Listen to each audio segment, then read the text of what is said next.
Kathy? What are you doing here? Alex, we need to break up. I can't be with a loser like you.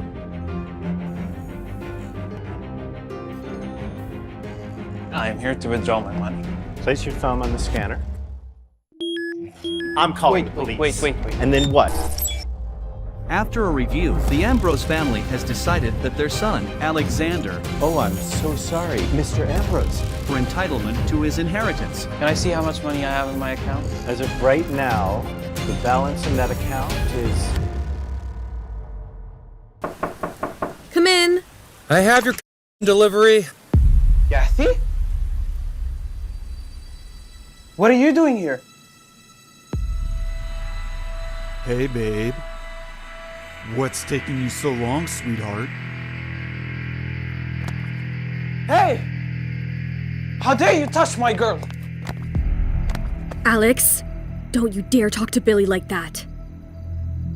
He's way above your league. Alex, we need to break up. Break up? Kathy, we've been going out together for a year now. You want to break up with me or this guy? Yes, I want to break up with you. What did you expect? Look at you, and the way you're living. Every time we go out, you take me to that cheap Chinese restaurant. You have no money, no family. My friends secretly laugh at me every time they see me with you. This is not the life I want. Billy, he is rich. He has a future. You can't even work as a janitor in his mansion. I can't be with a loser like you. Billy is my boyfriend now. Thanks, babe. Leave us alone now and get the hell out of here. Unless you want to stay here and watch us make... Well, it looks like you're good for nothing X now. Why are you still here?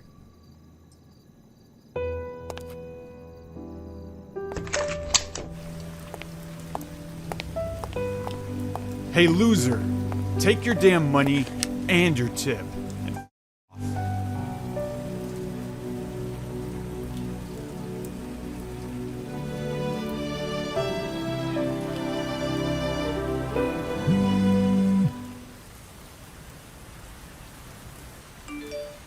After a review, the Ambrose family has decided that their son, Alexander, has met the conditions required for entitlement to his inheritance. From today onwards, control of his property will be returned to him.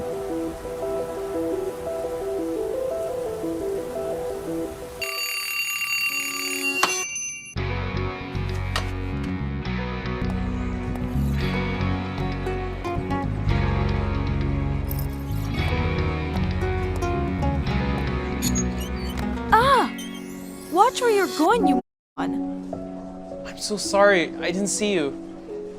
What do you mean you didn't see me? Are you blind? Ma'am? Are you okay? Yes, yeah, I'm fine. I'll call you back.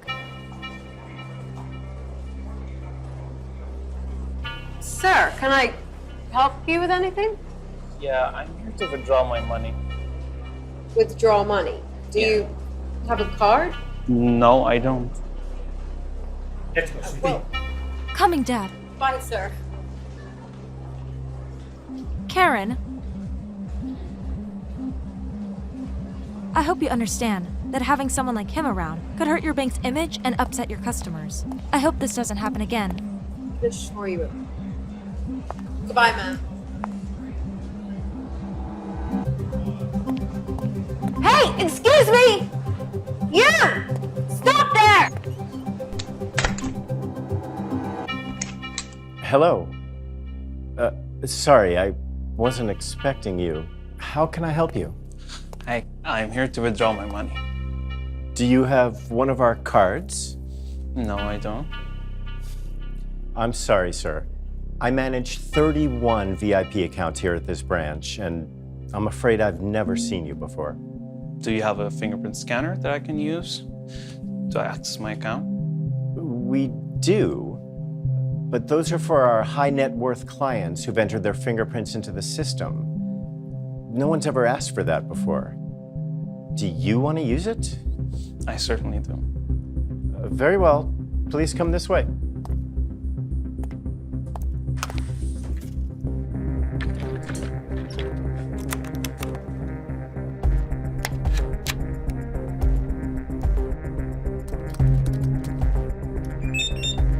Place your thumb on the scanner.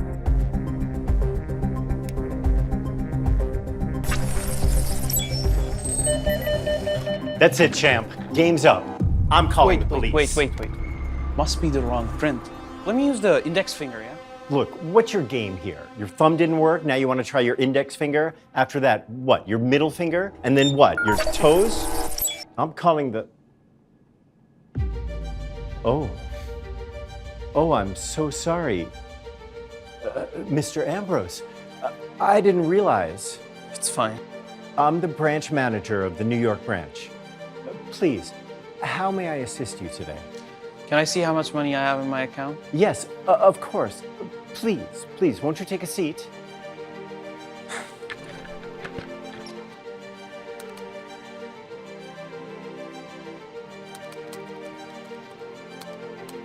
As of right now, the balance in that account is $86 million.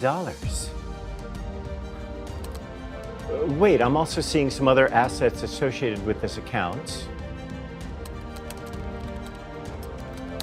You've got 2 sports cars, a Ferrari and a at our branch in The Hague, a Dominica blue pearl bracelet, and 4 stacks of gold bars at our Hawaii branch, 3 original Picasso paintings and 2 Rodin statues in our French branch in Nice, 15 10-carat diamonds, 10 pieces of ivory, and 2 more stacks of gold bars at our branch in Cape Town.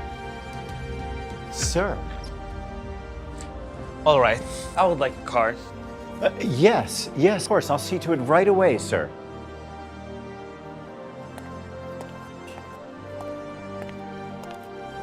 Here you are, sir.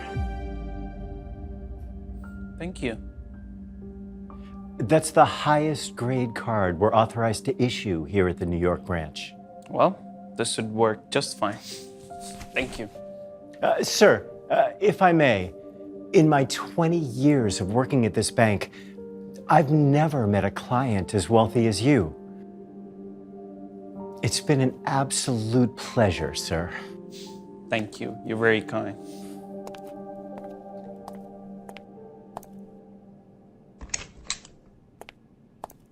Hey, you! Stop right there! You broke into the VIP room. I'm not letting you go anywhere until I've checked nothing is missing. What are you talking about? I have an account.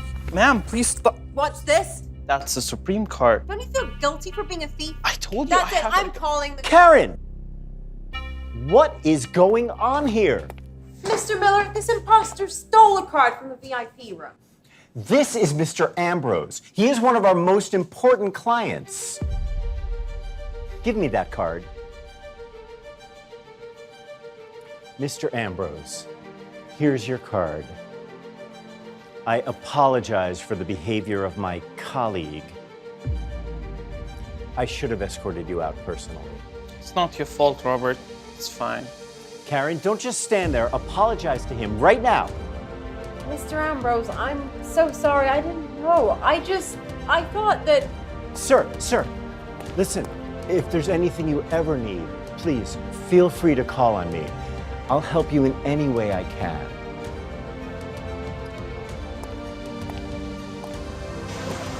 Taxi!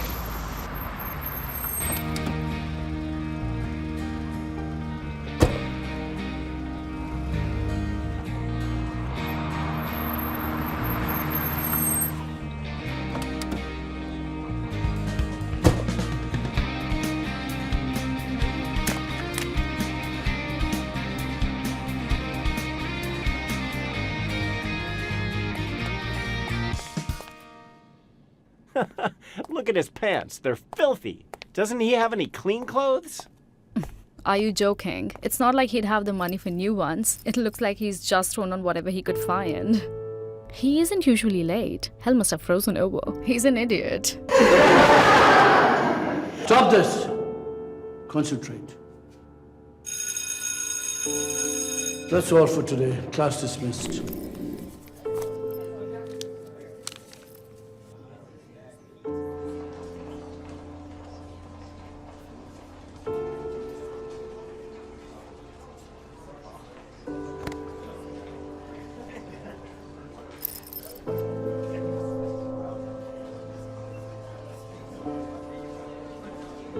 This is disgusting. Isn't Kathy Alex's girlfriend? Didn't you know? She broke up with that loser. Alex! This is stealing your girl right under your nose. I've heard he took 5 other girls to the same hotel before Kathy. Aren't you gonna take him down? Let them go to hell. I don't care about this bullshit. Alex, Billy darling, wait a minute. Since we've broken up, I don't want to owe you anything. Here's the phone you got me, you can have it back. This is the latest. It's much better than your phone. You would have to work part-time for 6 months to be able to afford one of these. Of course. This is too far expensive for a loser like him. You think you can pick up a girl so far out of your league? Kathy had to keep asking for a phone for 6 months before you finally bought it for her. You're just embarrassing. Don't even think about her. If I find out you have gone anywhere near her, you will regret it. Babe, forget this loser. Can we go to DeLuca's for lunch? Of course, baby. You've taken it too far, Kathy. I never thought you'd break up with Alex. I'm ashamed of you. Emma, why do you care? How can you treat Alex like this? When you were sick and you couldn't get out of bed, he brought you lunch and dinner every day. When you were walking on the mountains and you sprained your ankle, he carried you on his back. Don't you remember? You know he doesn't make much money from his part-time jobs, but he worked hard for months to buy you that phone. And this is how you repay him. By breaking up with him, ridiculing him. I never forced him to do anything. If he was stupid enough to go along with it, that's his problem. And so what if he bought me a cell phone? It was just... And why would I want a Samsung when I can have an... Kathy, do you only care about the money? Will money get you everything you want? Yes! I admit, I like money. Is that so wrong? Come on, babe, let's go. These two poor people disgust me.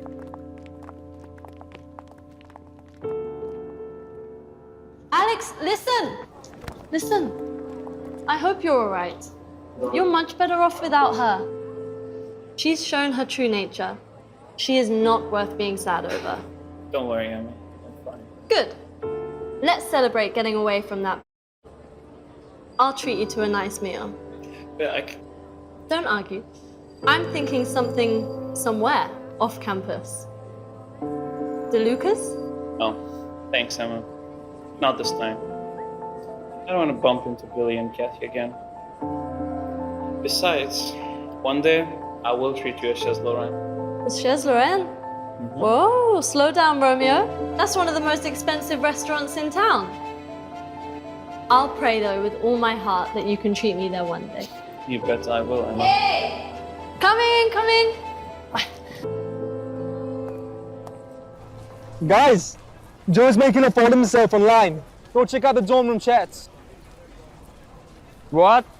Our sports jocks has found a girlfriend? How?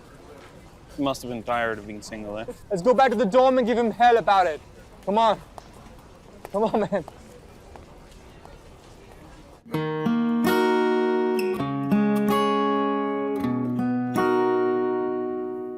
You're looking very nice in that. Hey, what's going on here two? Hey guys, this is my girlfriend, Susan. She studies music. Man, she's perfect. I know. Let's all eat at La Belle Vie. Susan's friends are going to be joining us. Alex, why don't you invite Kathy? So? We broke up. Broke up? Really? So it's finally happened, huh? Okay, hurry up, guys. My friends have already left for the restaurant, and you don't want to keep a bunch of beautiful girls waiting, right? Joe. Yeah? Can I talk to you for a second? Sure, sure.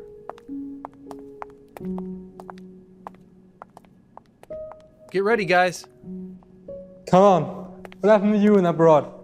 Aren't your roommates a little too ordinary looking? I mean, Ben is not very handsome, and Carl is somewhat average too. Alex is not bad, but judging from his clothes, he doesn't have much money. How can I introduce them to my roommates? It's just a dinner. It's not like it's a blind date or anything, so why do you care so much about looks? Do you think my friends are just coming for the food? I know them, although they didn't come right out and say it, but they are hoping that your roommates are good boyfriend material. I showed them your pictures, and they must think that your friends are like you. Then blame me, because I didn't tell you they're biology students and not athletes like me. Should we just cancel the whole thing? I mean, I don't want your friends to be embarrassed. Cancel? Now? I've already invited them. Okay, fine, but whatever happened is on you. Fine. Hey, Rose. Did you guys reach? Yeah, they are coming. You will see for yourself. Okay, see you soon, babes. Guys, ready? Hurry up. How am I looking? Awesome. Hey, Alex. Why haven't you changed? Don't you want to dress up? You might will get lucky with one of my hot friends. Because Alex is not Carl. He's just Alex. Suit yourself. Let's get out of here, guys.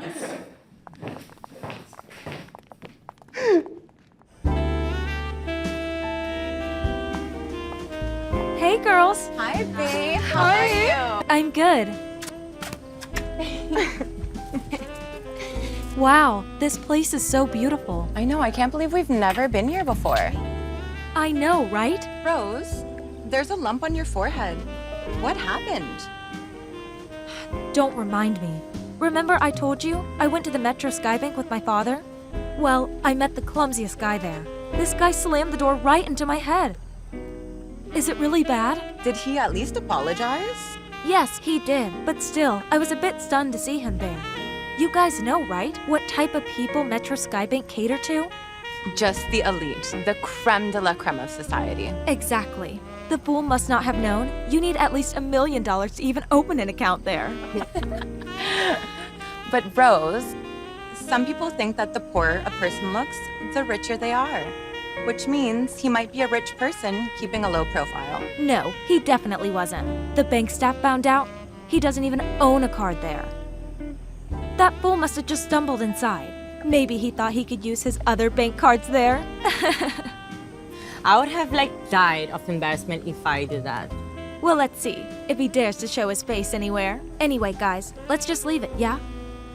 Wait, where in the world is Susan? She should have been here by now.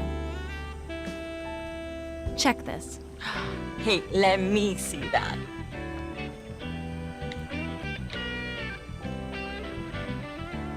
Oh my God. Look at that. He's gorgeous. Wow, so handsome. I know, right? Susan told me her boyfriend's a sports major. And if any of his friends look like this, I get first dibs. He's mine. Got it? Okay. Hey, bitch. What's so funny? This is Joe. Hi, guys. Please sit down. Hi, I'm Carl. And I'm Benny. Carl, why don't you sit next to Stacy? And Ben, sit next to Betty.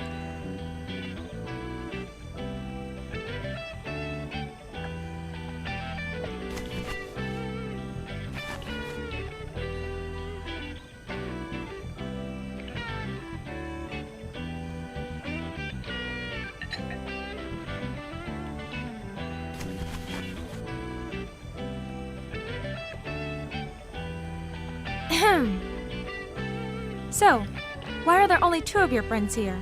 Are there only 3 of you in the dorm? One guy's gone to the bathroom. He'll be back soon.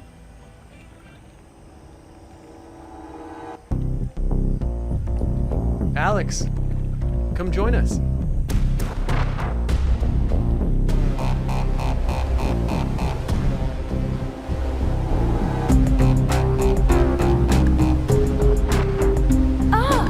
Watch where you're going, you... Rose's eyes grew wide. One of her eyes began to twitch, and a look of displeasure crossed her face. Alex also recognized Rose. Keeping eye contact, he walked over to her, confused about why she seemed to hate him so much. "Rose, what's wrong?" "Nothing." Rose's smile was cold. She glanced at Alex, then looked at Stacy and Betty. "As unlikely as it seems, this is the person who bumped into me at First Republic Bank." "Well," Betty said, "it seems like he's still wearing similar clothes." Both girls looked Alex up and down, their expressions disapproving. "What are you guys talking about?" "Rose went to take care of some business with her father at First Republic Bank earlier, and this guy hit her head with a door, see? Rose has a small bump on her forehead. You can see how he's dressed, and he walked right into First Republic Bank. You need $1 million to get a card, and yet he went in anyway, and the manager had to challenge him. No doubt he ran out of there with a red face, right? Susan, I'm glad you found a handsome boyfriend like Joe, but I have something I have to do, so I won't stay. Bye." With that, Rose stood up, turned around, and walked out, even though she'd been the one to suggest this lunch.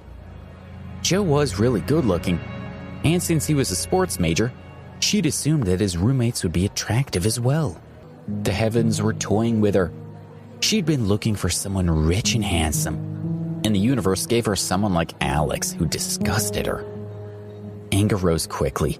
She was so furious that she stormed outside, not paying attention, and bumped into a man's shoulder. He was dressed all in black and looked very professional. His hair was fashionable but neat, and his skin was pale. He held a phone in his hand and wore an expensive watch on his wrist. "Hey, gorgeous, I didn't hurt you, did I? Watch where you're going."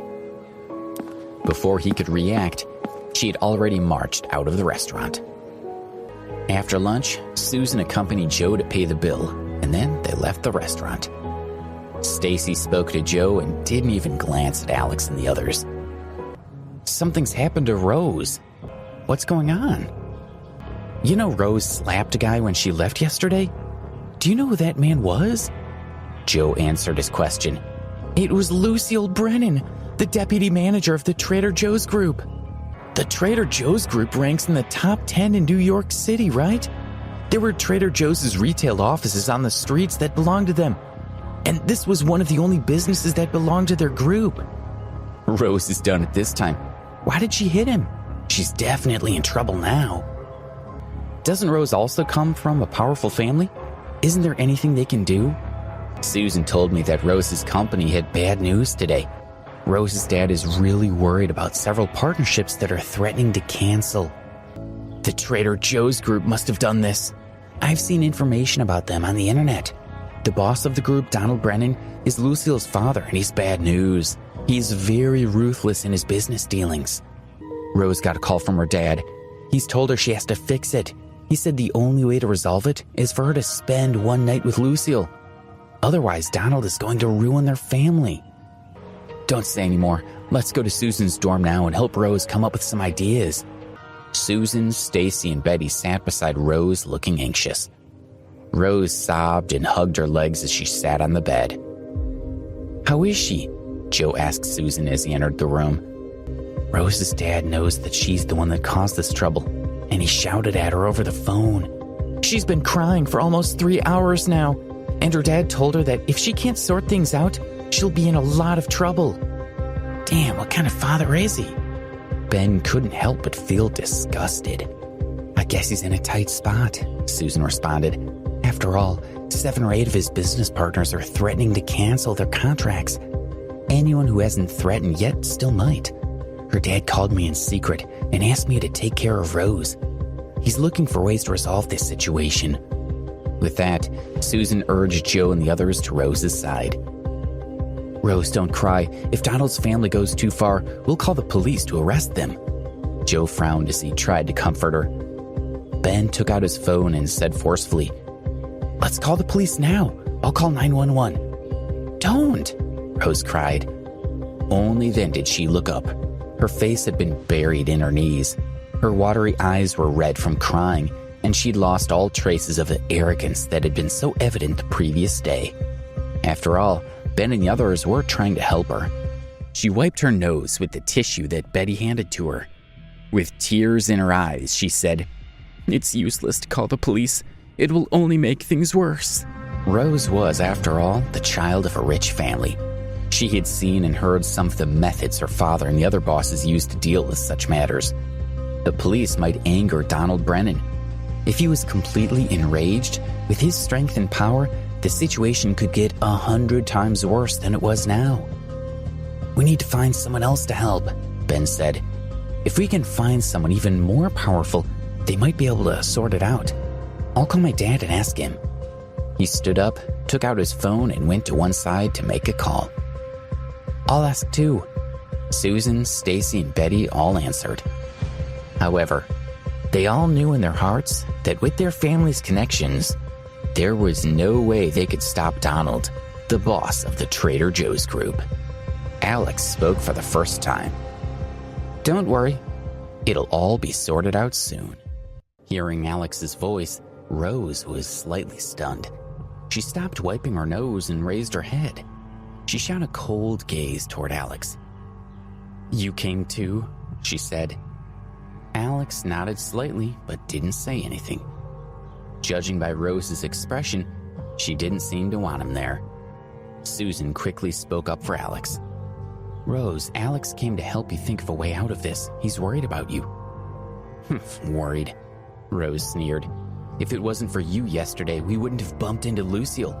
And if we hadn't bumped into Lucille, the incident would have never happened," she exclaimed. Then she pointed at the door and shouted, "Scram! Get out of my room right now!" "Rose, listen to yourself," Susan said. She felt that Rose was being unfair. "After all, Alex came to help you, and you speak to him like that?" Alex didn't say anything. He slowly turned around and walked toward the door. Joe hung up the phone and followed to comfort his friend. "Alex, are you all right?" he asked. "Rose was out of order just now, but remember how stressed she is today. Don't lower yourself to her level. Forgive her." "I know, it's fine." Alex smiled faintly. "All right, go quickly and persuade her. Tell her not to worry. It'll be fine." Alex walked out as if nothing had happened. Joe watched Alex go and shook his head before returning quickly to the dorm. "I don't ever want to see that lowlife again." Rose was still cursing Alex. When she saw Joe come in, she stopped and took out her cell phone.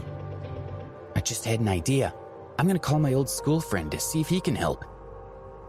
"Hello, Zane, it's Rose." Rose began to tell Zane about her situation. The others in the dorm also contacted anyone they could think of who might be able to help them. "Hey, Uncle Chuck, it's me, Stacy. Can you do me a favor? My roommate and Donald Brennan from the Trader Joe's group." "What? You can't afford to offend him?" "No, you should at least try to talk to him." "Oh, okay, I'll look for someone else. Goodbye, Uncle Chuck." "Hey, Aunt Ruth, can you help me with something?" Alex walked out of the girls' dormitory, took a breath of fresh air, and took out his phone. From memory, he pressed a number and put the phone to his ear. He heard the phone ring 3 times before an elderly voice answered. "Sir, you finally called. You've been suffering and away from home for so many years, and I've been feeling guilty and powerless to help." "Mark, you're being too hard on yourself," Alex replied. After 7 years, Alex's heart swelled with emotion to hear the voice of his family's butler.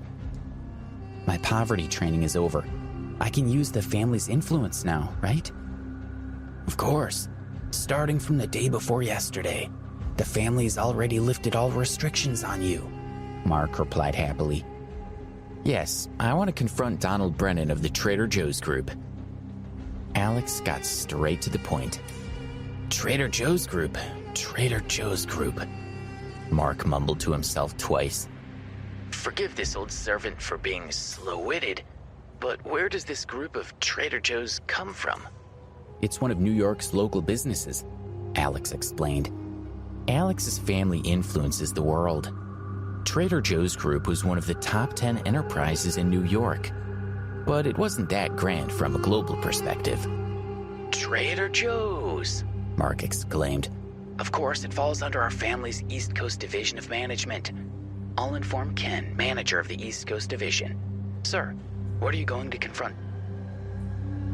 Tell him to stop all actions against the Seafox Cargo Company, Alex said lightly. Okay, don't worry, sir. Within half an hour, no matter what dealings Donald has with the Seafox Cargo, he'll stop, Mark said with a faint smile. Good. Alex then hung up. After receiving Alex's order, Mark immediately made sure that the message got to Ken, manager of the East Coast Division. By this time, the father of Zane, the high school classmate that Rose had called, had agreed to his son's request and rushed over to New York City to resolve the issue. He was a junior high school classmate of the union's president, William Chase. If William agreed to help, he could resolve this matter. At this time, William was in the union building, negotiating with an investment company. Both sides had 10 members, and the deal involved a total amount of $125 million. The negotiation had reached its most critical moment. They all felt that they could reach an agreement within 10 minutes, which would result in William's company receiving an investment of $125 million. At this critical moment, the door of the meeting room was pushed open, and William's secretary walked in. His secretary had just informed him that Ken Stokes was about to call him to solve the problem between the Trader Joe's Group and the Seafox Cargo Company. To him, Ken's words were much more important than $125 million. The business talks have collapsed, he thought, but we can discuss business another time. However, if I've upset Ken, it won't just be a simple matter of losing some money. I could lose my position as the president of the union. William and his secretary rushed out of the building at the same moment that Finn Harrison arrived. Mr. Chase. Finn walked toward William with a smile. He thought that having been friends since school, William Chase would help him out this time. However, William only glanced at him and then ignored him. He climbed into the car and drove away. Meanwhile, Alex had walked to the side of the campus's Ramsey Lake and sat down on a large rock deep in thought. On the riverbank, he saw a couple snuggling together, and his mind was flooded with happy memories. He thought about a time when he and Kathy had been so happy. He remembered helping her cook and riding together to take their exams. He used the money he had saved to buy cosmetics for Kathy. Alex's train of thought was broken by his phone ringing. He brought his mind back to the present as the name Zara Fitzgerald appeared on the screen. How will Rose react when she discovers that Alex was the one who saved her? Is Zara's call a coincidence, or is it related to Alex's recent actions? Find out in the next episode. Please subscribe to the Pocket FM YouTube channel and press the bell icon for instant notification. Check out our channel for more such exciting shows.